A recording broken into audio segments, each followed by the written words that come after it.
friend of mine had seen a video on YouTube, and I forgot the gal's name. I will put the link in the description. It showed how to take just a chipboard coaster and turn it from something like that into something like this. I had a blast. So I have a bunch of silicone molds, and instead of using clay, we actually used hot glue. I don't know if you could see back there. It's really cool. So you distress on them, you stamp, you do all sorts of fun stuff. The video explains it in detail, and I'm hoping in the next couple days to be able to do my own video as well to show you what I did. But here's one. It's got some little danglies on them. That's the first one I made. Okay, this is the second one. And what's interesting about this, I don't know if you can see, but the mold really messed up. My glue wasn't hot enough, so it's all kind of tattered. And I figured, ooh, that's going to do fine because these projects are kind of distressed anyway. So even though it's all messed up, I wouldn't use this in a normal project, but on something like this, it actually looks really cool. So that's my compass. This one was fun too. And some of them are getting a little warped, so I'm going to take the ribbon off and put a second chipboard in the back to kind of help straighten it up. So here's another one that I did. I don't know if you can see there's a little bit of glitter in some of them, and some blings. Here's another one. I was just thinking of Valentine's, so I made several different Valentine's ones. And I have all different kind of charms and ribbons and gems. It doesn't really matter.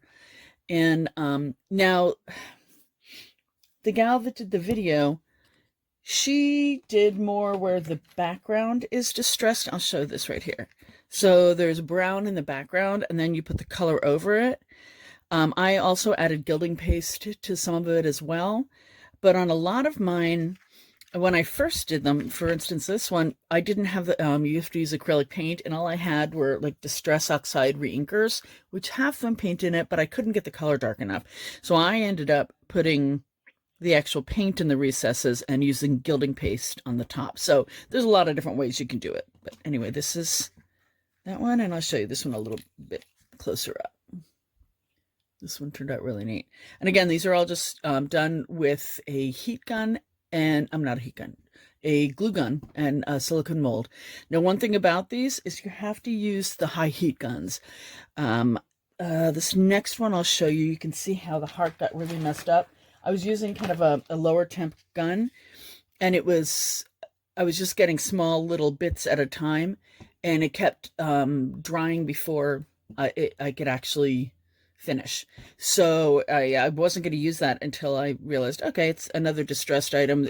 It just looks antiqued and old, and that's fine. For this project, it worked just fine. So I actually bought a professional heat gun by AdTech, I think it is. I'll put all the links in my description.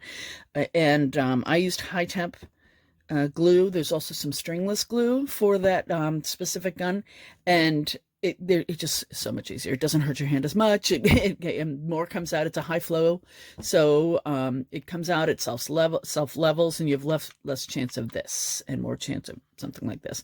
And even here, get a little bubbles in. But again, this whole project is kind of distressed, so it's okay. They don't have to be perfect. I have 3 more to show you. My little charms. You know, I was going to put some sentiments on these, but I just figured I'll just leave them alone. And as you can see, they're considered ornaments. It's not something I would hang on a tree, but it's something you could just hang on the wall. It's like a cute little piece of art. If you have a small easel, you could display it on an easel, and they'd be really, really pretty. And they make cute little gifts for people. Now this one, I didn't put any charms dangling on him. But this one, I actually painted the background. I had extra paint left over, so I painted the background, and then I stamped over it, and kind of did a combination of techniques on this one. And this is all glue from the glue gun. And this is the last one I did.